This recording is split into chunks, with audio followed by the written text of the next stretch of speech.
Chromosomes. Little strands of nucleic acids and proteins are the fundamental genetic instructions that tell us who we are at birth. Most people are born with 46 chromosomes, but each year in the United States, about 6,000 people are born with an extra chromosome, making them a person with Down syndrome. If you've ever encountered someone with Down syndrome, you know that they are some of the kindest, most joyful people you will ever meet. They truly have something extra. My name is Lisa Nichols, and for 30 years I have been both the CEO of Technology Partners and the mother to Allie. Allie has something extra in every sense of the word. I have been blessed to be by her side as she impacts everyone she meets. Through these two important roles as CEO and mother to Allie, I have witnessed countless life lessons that have fundamentally changed the way I look at the world. While you may not have an extra chromosome, every leader has something extra that defines who you are. Join me as I explore the something extra in leaders from all walks of life and discover how that difference in each of them has made a difference in their companies, their families, their communities, and in themselves. If you like this episode today, please go to Apple Podcasts or wherever you listen and leave us a 5-star rating. Before we get started, I'm excited to share that my book, Something Extra, is now available. It is rooted in the remarkable spirit of our daughter, Allie, and the heartfelt conversations we've had on the podcast. You'll find wisdom and practical tools to ignite the leader within you and uncover your own something extra. Visit somethingextrabook.com or find it at Amazon or in all major bookstores to order your copy today. I'm grateful to have Bill Tingle on the show today. Bill is the founder and CEO of Tingle Leadership. Well, Bill Tingle, welcome to the Something Extra podcast. I have been looking so forward to spending this time with you because every time I'm with you, I learn something. I feel like I come away having been coached. You've got so much wisdom. I feel the same. I've been really looking forward to it. I enjoy listening to your podcast and all your amazing guests. And when I think about your guests that have been on your show, I don't feel like I deserve it. It's just such an honor to be, listed among other people and to share my story and however I can help anybody. So thank you so much. Well, you're a rock star. So literally and figuratively, yeah, we'll talk about that. Bill really is a rock star, but in many different ways. So let me ask you this, tell me a little bit about your early life and things from your early life that maybe have shaped you as a leader, because you've been a leader for a very long time. Yeah, I have. And when I was young, so I grew up in the Midwest. My dad was a chemist. He was a scientist, and he was born into a family with two deaf parents.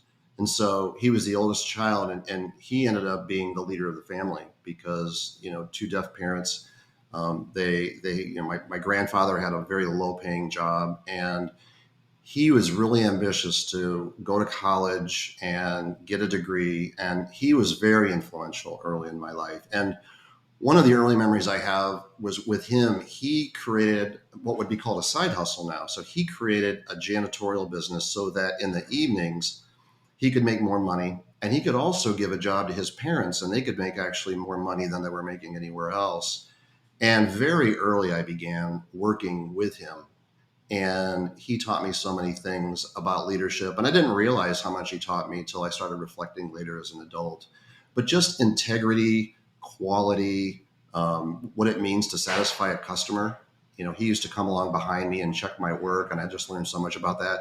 And I think one of the other things I learned with him was I eventually at a young age, I was managing people. And I was managing people much older than me. And when you're early in your career as an adult, and you get into management early, you're going to manage people with a lot more experience. They're further along.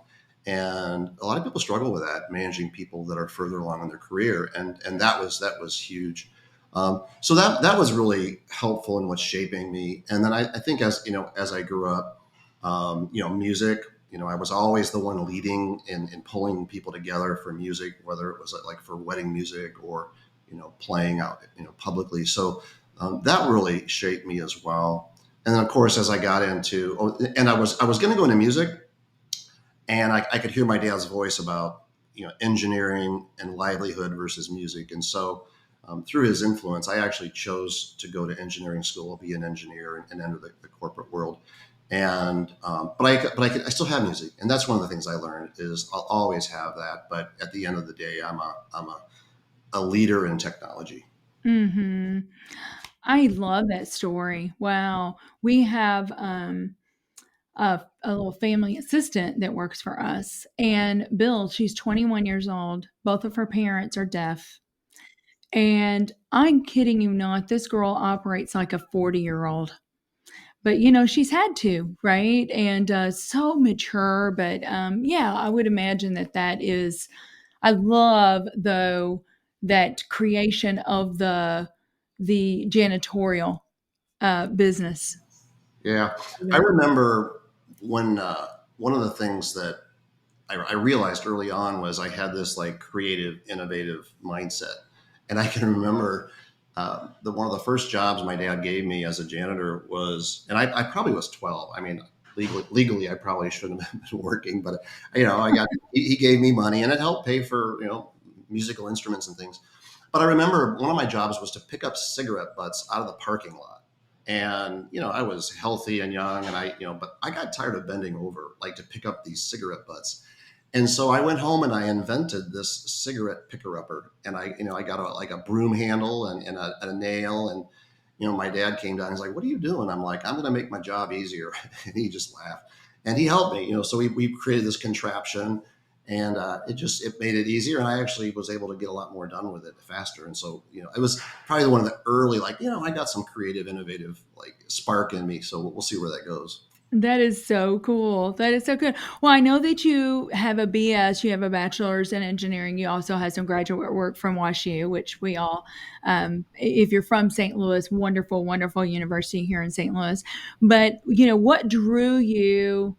Because I think you started as a software engineer. Mhm. Oh, and Bill, this is something we may or may not have talked about, but you started at McDonnell Douglas in the missile systems. Same time, probably the same year that you started. The same year, I know. 1985. I remember seeing that. I thought, oh my gosh, we were at McDonnell Douglas at about the same time.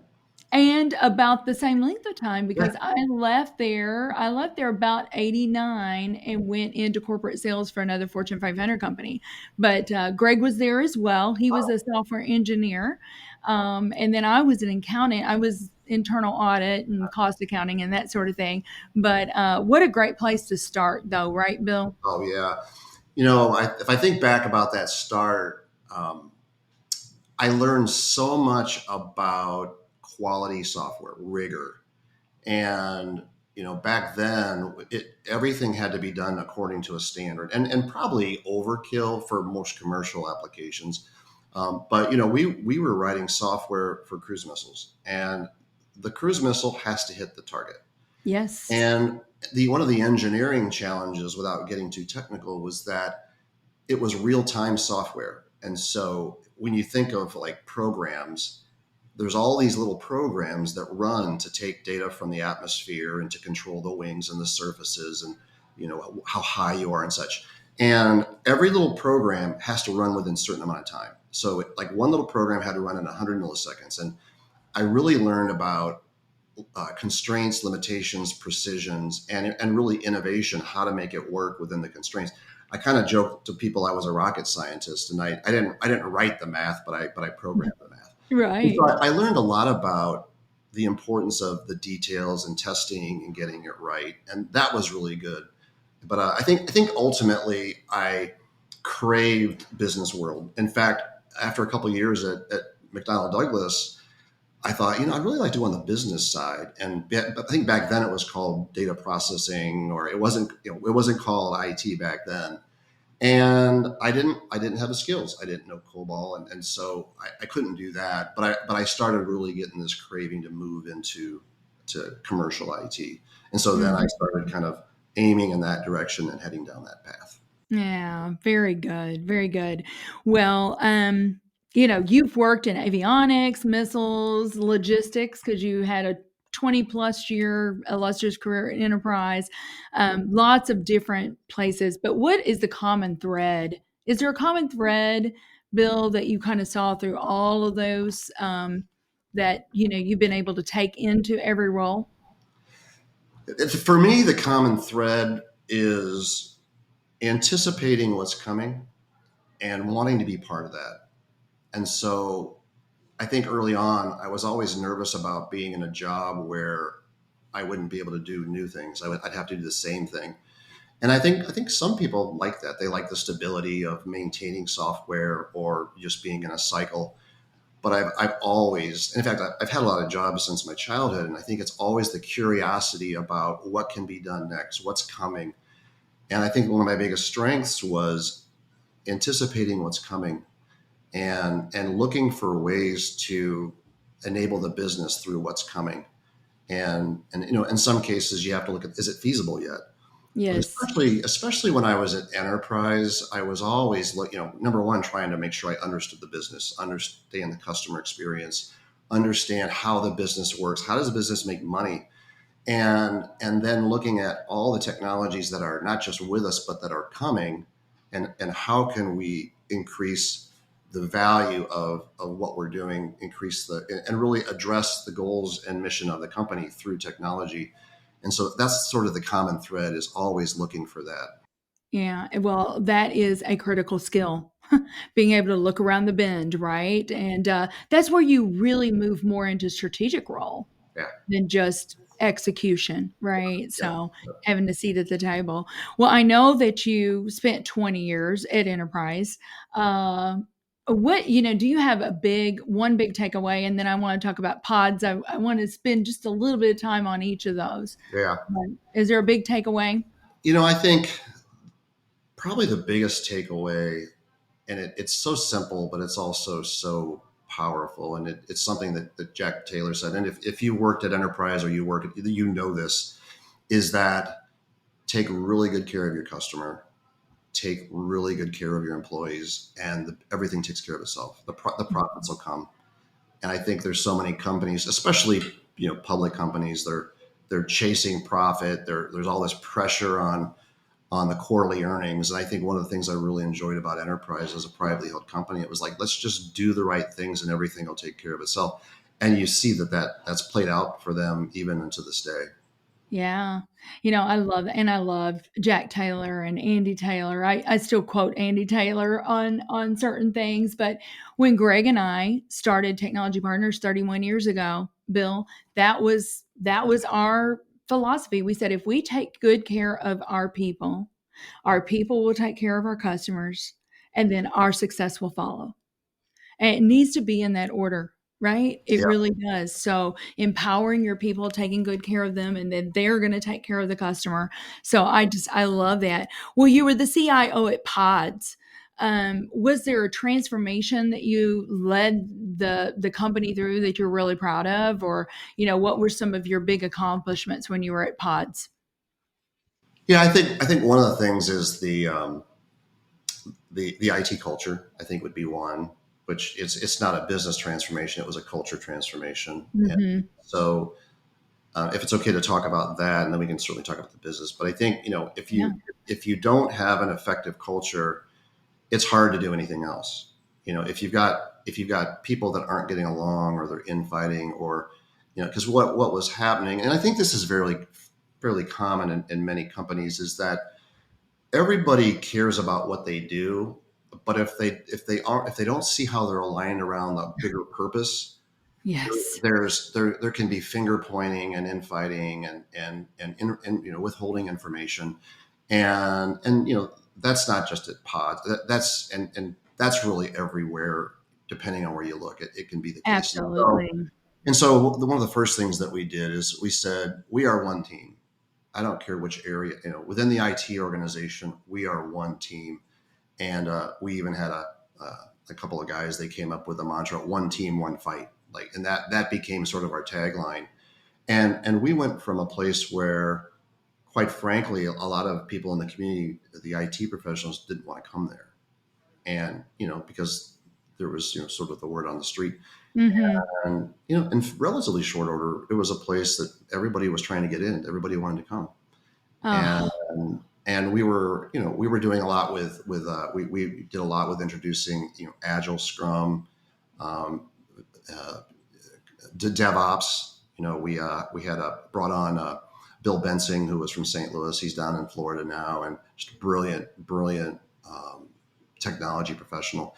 And we did some pretty amazing things there. And then, of course, we did a lot. We worked very closely with marketing, around Mm-hmm. upgrading Mm-hmm. e-commerce and then really trying to improve the routing system. And one of the things that would be fun now, if I was still there, was implementing AI, because with AI, and you think of logistics and all the moving parts that go along with logistics and moving containers around, I think there's a great opportunity there. But Pods, what a great company, and Mm-hmm. what they're doing, brilliant business model, and I really enjoyed my time there. And I was fortunate to work there with John Cope, who was a great CEO, a great leader. Mm-hmm. Well, I mean, Bill, it all starts with the culture. There's a reason that Drucker said culture eats strategy for breakfast, right? It's so important. And, the organization has a culture. Mhm. Organization has its own culture, but I say technology has its culture too. And so as the technology leader, you want to be able to attract the best and the brightest, right? So it's so important to keep your eye on that ball, I think. So I love that. I love that. Well, you're coaching now. You're coaching other executives. So I would love just to for you to tell me a little bit. You've consulted, you've been a CIO, you've been an executive. How has that prepared you? I'm sure you've got so many lessons in your tool belt and tools that you've developed, but how's that really prepared you, Bill, to coach other executives? Yeah, there's so many experiences there to bring to the table, right? And the thing that I really enjoy right now is I bring a lot of experiences, a lot of scars, a lot of setbacks and learning that I can bring to each person. Combined with, I've studied like the science of coaching. And Yes. so, I realized in 2003 that I would want to be a coach someday. Kind of like when I was a little kid, I wanted to be a guitar player. Yeah. Like when I hired my first coach in 2003 and studied, sort of the discourse. And then so combining that with the experience, I'm really able to bring together the, the science of coaching, the leadership experience together to help people. And I realized a long time ago that our business skills and our technical skills get us to a certain point, and it's just not common sense for everybody on how to become an executive, to how to operate at that next level. And some people figure it out. Some people get they're fortunate to have a good mentor inside a company. And I was fortunate to have mentors and a coach. But to get that help in the area of executive communication, relationship development, emotional intelligence, and we do a lot not just with emotions but with moods. They're related, but they're different. And Hmm. bringing those together, helping people really rise to that next level. So I think people that I work with that can combine what we're teaching and how we're helping with their own internal mentoring, if they get it, is really a lot of jet fuel to help them move quickly up the ranks. Oh, I love that. Jet fuel. I love that. You know what I love that you just said? You said you hired a coach. Oh yeah, I think you said in 2003. yeah, yeah. How did you see that help you gain executive presence and move to that executive position that you were in? I mean, what were some of the things that you learned, Bill? Yeah, absolutely. And I was exposed to sort of the neuroscience of coaching and the biology of cognition and linguistics early on. It wasn't sort of a traditional coaching program. It was very targeted to the aspects of being human. And so Mhm. I learned a lot about how people perceive, what the concerns of people are. I learned a lot about emotions. I learned a lot about how we use language. And this is an area that I do a lot with. And that if you think, Lisa, about what we do every day as a leader, if you think about what do you do all day, well, there's one thing that you and I would do all day, and that is we talk. Yes. And we don't just talk. We use language to get things done. Mm-hmm. So in our program, we talk about language constructs like making requests. And there's a certain way to make a complete, effective request, which we call delegation. And then in response to a request, we would hope that the person is going to respond to make a commitment or a promise. And what we teach people and work with people on is how to make a complete, effective request and get a complete, effective commitment to that. And then there's an agreement and a shared understanding so that the two people can move forward in a healthy way without micromanagement, without, lots of follow up. And what I've just these two constructs of requesting and committing, which I had learned from my coach, sounds so simple, but people can be so sloppy with it. Mm-hmm. And when we get rigorous with that, we get trust goes up, the amount of rework goes down, the amount of follow up goes down, and we become so much more. Our relationship gets better, our performance gets better, our results get better. And again, it sounds so simple, but when we really name it and work together on that, life at work and at home even can get much better. Yeah, that's so good. Well, so many of challenges, right? I would say that so many of the challenges that we experience, Bill, is because there was poor communication. Right. That there was either not understanding, or the language that we were using just was not clear. There was not clarity. And so I love that. Now, I'm just going to ask you, is this whole mode of coaching that you're talking about the ontological? Yes. Yes. Yes, that's what it's called, the ontological, in case our listeners want to go and study that a little bit more. Well, can I ask you this question? Because you've coached a lot of people. What is a common blind spot? Because we all have them, right? And sometimes it's a blind spot, and it's called a blind spot for a reason, because we're blind to it many times, right? Yeah. But what is a common blind spot that you have seen in leaders that maybe that you've helped maybe overcome, or to even see, to know how to move past? Yeah. I think one is people people assume what other people think and want, and they also, and one of the assumptions they make are other people's intentions. Mm, And so when, and I think it's sort of human nature to assume somebody's intentions, but I see so much harm that happens from that. I had a leader, CEO of my eye doctor, Sue Downs. She used to have on the top of her agenda, assume the best intentions. And I love that because even though we all want the same thing, um, humans can sometimes um, say things and do things for with good intentions, but people could be assuming not good intentions. And so one of the big things that I help people with is to seek a shared understanding. mhm. If there's just two words that I could leave anybody with, it's make sure you have a shared understanding. Because people will say in business, okay, good, we're aligned. It's like, are you sure you're aligned? And what does that mean? Mhm. In the world we live in, everybody's in a hurry. It's go, go, go, go. We're urgent. We got to move quick. And getting a shared understanding can take time. It means we have to sit down, we have to talk, we have to go back and forth and make sure our interpretations are consistent. And then we can say we have a shared understanding. And I think that would be one of the blind spots, assuming that you have a shared understanding when you don't. Because if you don't, there's going to be rework. There can, Yes. there can there can be waste, and so Yes. I think that's an important thing. That is so good. That is a golden nugget right there, the shared understanding. And to your point, it takes time. So, but you may be spending more time on the front end of that bill, but in the long run, the totality of the picture, you're going to save time. Yeah, If you're and trust, like you said, goes up. And I think about Covey, that says you lead at the speed of trust, right? So as trust goes up, you're going to lead faster. But how do you build that? That is so good. Well, let me ask you this. You compare coding to leadership. Sometimes, they require clear, specific, concise language. yeah. And we just kind of talked about that. Is there anything else that you'd want to say on that?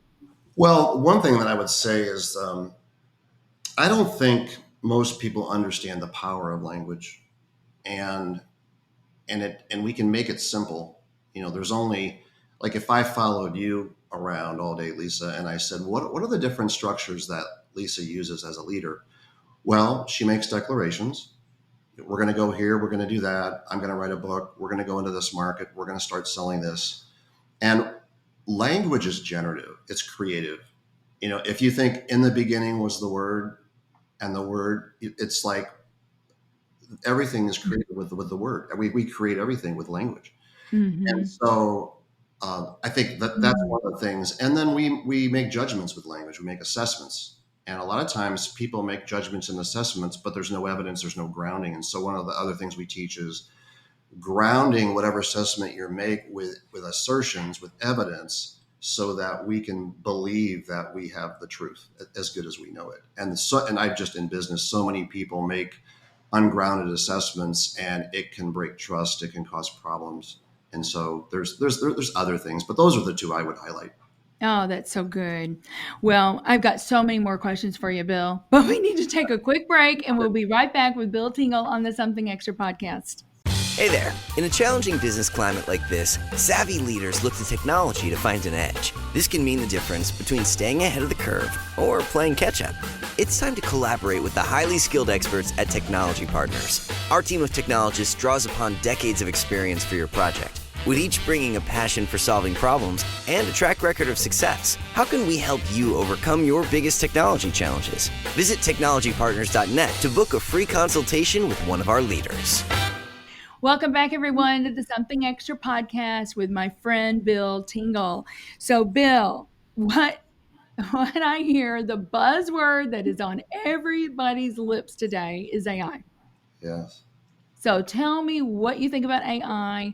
You already said that with pods. I mean, it'd be awesome to see how AI is going to help in the logistics. Tell me what you think about it, and then tell me what skills you think AI is not going to replace, because I know that is top of mind for everybody too. They're thinking, "Oh my goodness, AI is going to take my job," and the reality is, the hard truth is, it is going to take some jobs. But don't be scared of that. You just need to reskill to do something different, right? But tell me your philosophy on AI. I in many ways, I think of AI as yet another technology. If you think about it, I remember, let's go back to the PC, and someone, when the PC came out, some people used it to store their recipes, their family photos. They would maybe keep lists of things, and other people used PCs for accounting and automating things, controlling devices. And so the PC was revolutionary in terms of what it gave, the capabilities. And then fast forward to today with AI, and you think about how we're using mathematics and algorithms and what it can do in terms of giving people more capacity, giving people more power, so that we can do other things and really flourish even more. And so I remember years ago when I worked at Rockwell International, this is a long time ago, they had facilities where there was no humans. It was all robots. And so this phenomenon of technology taking jobs has been around for a long time. I think there's a lot more hype with it now, but I also think there's a lot of reality. What's I think is amazing, Lisa, is the amount of capacity it gives us, because we're always wanting more capacity. If you think about the science of time management, it's about getting more capacity. And so for me, I think about, as a solopreneur, Karina, my wife, and I, we work together. We have a few people sort of that help out. But the amount that we get done with AI today, it's incredible. I mean, Yeah. what I can get done in less than a half an hour with AI, and I still have a job. It's just that AI is giving me more capacity. And so I think and we were using forms of it back at Enterprise. I mean, we did like amazing high value things with it back then. And so I see it as a tool, and I see it as an enabler. And I think, just like other technology that comes before, I think we all should be inspired to learn what we need to learn and ride the wave so we can flourish with it, not fear it. And so that's definitely a philosophy that I have. And just the one thing, I was looking at some data the other day, and not every company is AI centric, right? Not every company is a software platform, but we're getting close to seeing a one-person billion-dollar company. Imagine one person writing AI software, generating $1 billion. We're approaching that. There's a list of the top AI centric company. I forget how many are on the list, but the average team size is 27 people.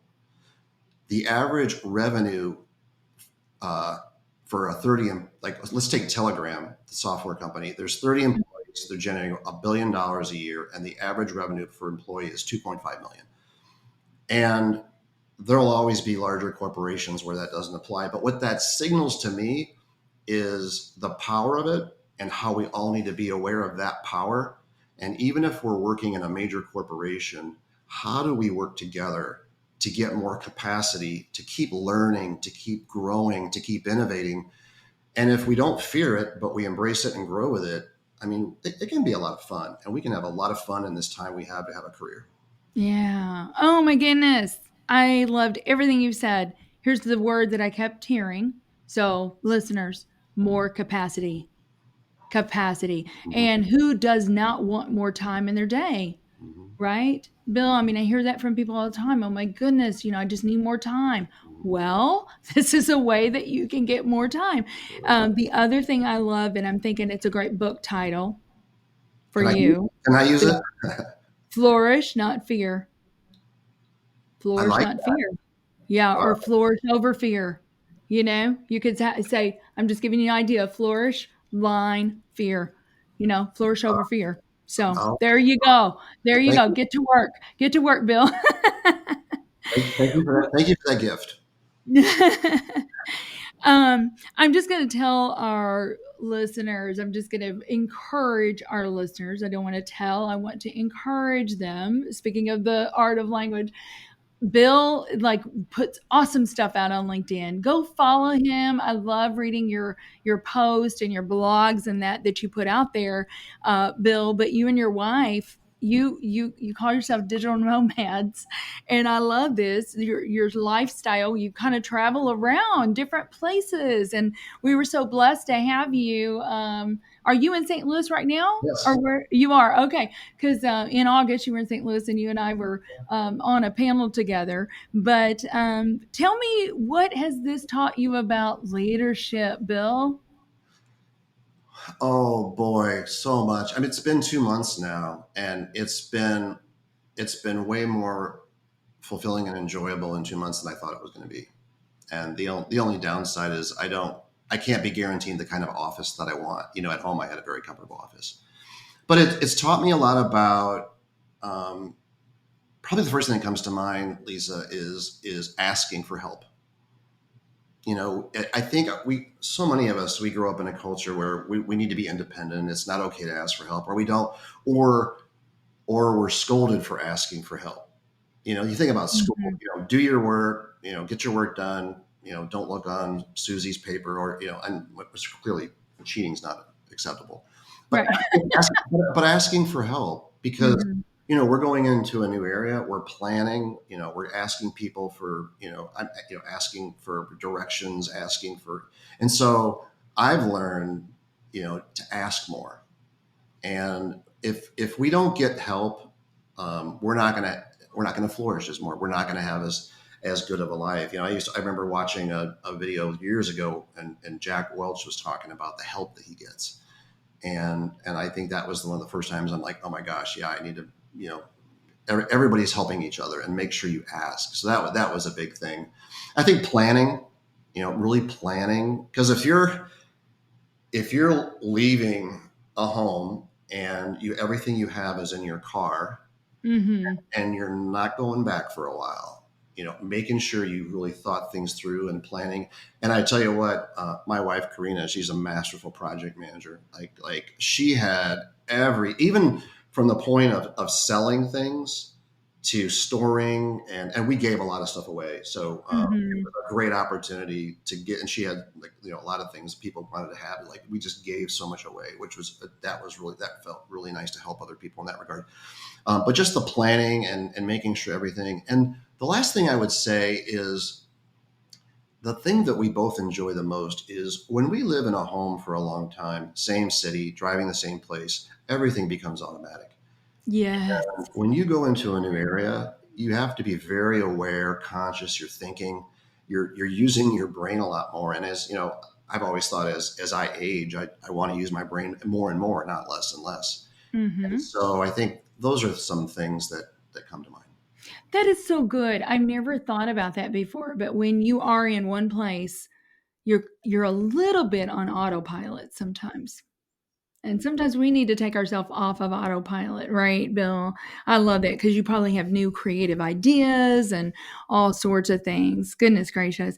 Well, I do want to talk about this because I know this is super, super important to you. And it is to me as well. You know that I grew up music. People thought I would major in music. I ended up like you. It's like, okay, well, I'm not sure, do I want to be a starving artist or do I want to be able to pay my bills? So I went accounting. But you played the guitar since you were 7. Yeah. How has that, and I know that it shaped you in so many ways with creativity and discipline and the discipline of practice, but tell me a little bit more about that. Thank you for the opportunity to talk about it, because it is, it is core to my being, and I think music's core to everybody's being. But I was fortunate when I was 7 that my mom asked if I wanted to take guitar lessons, and she asked I had 2 brothers. She asked each of us, and I was the only one that said yes. And I said yes, quite frankly and honestly, because I wanted to please her, because I thought she wanted me to play.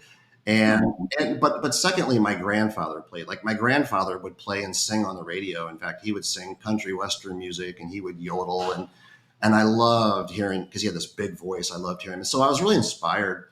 But I think the first thing that I learned was not quitting, because mhm. there were so many times I wanted to quit, when things got tough or I didn't feel like it. And so I think I learned to not quit. I learned to do it when I don't feel like it. To me, Mhm. that's a big part of discipline, is doing something when you don't feel like it. And we all have that. I don't feel like going to the gym. I don't feel like doing this. And then I think the last thing I would throw in is the discipline of staying with something until it's complete. And that can lead to like an extreme of perfectionism, but like breaking things down and working on each part so that it is complete and successful. And that applies to so much in life as far as that goes. Right. Well, I also just think about the fundamentals of music, right? Bill, I'm thinking you're learning to play piano, you play scales Hmm. over and over and over, which can become monotonous. Yeah. Right? But it's that laying that good foundation. Well, you and we had something really fun in August with the HMG CIO Summit, and you were on the panel, and we talked about the relationship between technology, IT, and music. And there were so many correlations Yeah. that we Especially, talked about. yeah, there is. I mean, there's a lot of correlations with math, which we won't get into here.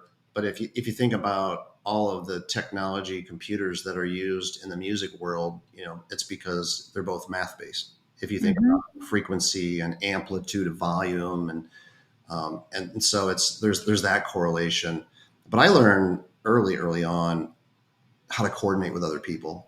So I was in my, well, even when I was like 8, my music teacher brought guitarists together and we would practice improvising, the best we could at the age of 8. And I remember that day, the first time I did it, I thought, this is really cool. Like we're listening to each other, and that person just did this, and so now I'm going to do this, and like really listening to each other and coordinating and trying to create something as a group, and everybody's contributing. I mean, that I was exposed to that at the age of 8 for early on. And I think the other thing that comes to mind, which was just a cool moment, I don't think I mentioned this at the summit. When I was in high school, I had a really good jazz instructor, and he mentored me in leadership and in music. And I won all-state jazz guitar player my junior and senior year, and I was offered a scholarship, and that went on to my dad and I talking about music versus engineering, which is a whole. Right. But I remember we got our high school jazz band got to warm up for Count Basie, and if people don't know who Count Basie is, he's a legend. You can look him up, and he's just known for like a master of big band. And my jazz instructor said, "Hey, Bill, I want you to go into the locker room and I want you to grab a chord sitting on the table." And so I went in there, I'm looking around, I can't see it. And all of a sudden I realized Count Basie's right in front of me sitting down, and it's just him and me. And I was so nervous I couldn't talk. And he just looked at me. He goes, "You want to know something?" I said, "Yeah, of course I want to know something." He said, "The most important thing in music is the rests." And for those of you that don't know the music, that's silence. The rests in music is silence. And that taught me so much about life in terms of, like, when I play, you don't need to play all the time. The spaces, it's just like in a painting, the white space is what gives the art what it is. And when we're communicating, the silence and listening, and we don't have to be talking nonstop, and uncomfortable pauses can become comfortable. Mm-hmm. And I think that was really helpful in terms of just like really listening and appreciating what everybody else is doing. That is, yeah, I've never heard that either. But I'm just thinking, I just spoke yesterday to a group of people about the rhythms and seasons in our life and how important rest is for a leader, Okay. right? And so, wow, I don't know. There may be another book in there, Bill. Oh my goodness. Well, I want to ask you just real quickly, and I've got a few more questions, and then we'll talk about something extra. With your coaching, how do you, is there like someone that you coach where you just saw like a light bulb moment and a breakthrough? How did that make you feel? I can only surmise how that would make you feel. Just, have you seen like how do you measure the success? How do you know that you're doing your job? Yeah, that's, I got goosebumps just as you were saying that, because it brought back some memories already. And it's really why I do what I do. I certainly could have gone and done other things after exiting my CIO role to make more money or do, but my deep purpose is to help people reach levels that they never thought they could. And one example is if somebody started out with me as an individual contributor and all of a sudden they're a CISO, and they reach back out to me and they say, "Thank you, Bill." Mm-hmm. I had one person that was wanting to get promoted and like a VP level, and I got a note one Monday morning that said, "Bill, I just want to thank you. I came to work, found out I got a promotion to vice president. I got a 35% increase raise. I got equity, and I couldn't have done it without you." Uh, And then the last one I would share, which it's one of those that really gave me goosebumps when it happened, is I was working with a client, brilliant engineering leader in a pharmaceutical company, and he had came from India, and was seeking to be citizenship in the country. And he was living with this fear of losing his job, but he was doing really well. But there was this fear of losing his job. And so it was blocking him from speaking up and taking chances. And I finally said, "Well, I thought you had your green card." He said, "Yeah, I got it last month." And he was so gripped in the habitual paradigm of not having his green card and living in this fear that when he got the green card, it didn't flip the switch for him. mm-hmm. And he and I sat there, I kid you not, it felt like 10 minutes in silence. And he just had this major breakthrough. And it sounds like so simple, like why wouldn't but we just don't realize how gripped we can be in our subconscious with our emotions and our stories. And for me, that always stands out as something that I got to be a part of that. And he's just thriving now. Just such a Oh, that is, yeah. I mean, that is your why. That's your why, Bill. So, um, well, okay. So, do you have a book? What do you read? How do you grow yourself? Is there a book or a podcast besides something extra that you listen to that really, Yeah. Well, really? I mean, I'm always listening. I'm always reading, and it's and I can't wait to read your book. So it's Yeah, my plug for your book, something extra, and I'm so excited. And I heard that there's a big shipment arriving someplace today, so there is. that is really exciting. I'm so happy for you, and Very exciting. yeah, I'm so excited for you. Um, time every meeting somebody's recommending a book, so I'm always reading. I do focus on um, the spiritual, and so for me that's really important. And then I also focus on books that help me do what I do, and I read a lot of books on mindset because everything begins with mindset. Yes. And I don't think people realize how stuck they are and how much resistance they have to taking the actions that they know will help them because their mindset is them stuck. So I'm sort of reading a lot in that space. Um, Is there one particular book that you would tell our listeners go get? yeah, the one book that, especially if you're in leadership, and the cool thing about this is this book has material that was at one time you couldn't find it, and it's in the ontological designs, the ontological space, but it's written in a very accessible way, and it's written by two people I would call friends that are pioneers in the space. It's co-authored. The one person is Chalmers Brothers, which is a cool name, Chalmers, Chalmers Brothers, and then a very good friend of mine, Vinay Kumar. They co-wrote it, and the book is called "Language and the Pursuit of Leadership Excellence." Mm, And I ask all my clients to get a copy, and that's it awesome. and you know, one of the things it does is that we become better observers of ourselves as leaders. And I think when people become better observers of themselves, they become better leaders. Oh, no doubt. No doubt. Another word for that is self awareness. Yeah, exactly. It Exactly. really, yes. Yeah. But I heard a statement this morning. I still have a coach, and my coach was talking this morning about knowledge plus understanding equals self-awareness. that's Equals good. awareness. Equals Yeah. awareness. Yeah. Like Wow. we don't know what we don't know until we learn it, and then we do it, and then we become observers of how we're doing it. So good. Well, Bill, this is called something extra. What do you believe is the something extra that every leader needs? I think every leader needs to care about each person's dreams. And if it's okay to tell just a quick story, Love it. um, one of the things that I've done in the past, and I did it at Pods, is I began by telling my story and what my dreams were, and then at every all hands meeting, anybody could volunteer to tell their story, and I did it myself first to just set an example and to be known Yes. and to be known. And each people started raising their hand. They would tell their story and they would tell their dreams. And at the end of the person telling their story, I would tell everybody, we had maybe 100 people. I would say, we are here to support John's dreams.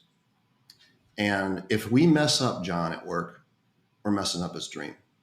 Mm, And so we need to work together, we need to understand each other, not just what our jobs are and what we do and how we do them and what we need and what a good handoff is and what a shared understanding is. We need to understand each other's dreams, and we're supporting each other. And Lisa, the coolest thing, I said the word John. John's dream was to have a bee farm and to make honeycomb. He'll sell honey and have children come and teach him about bees.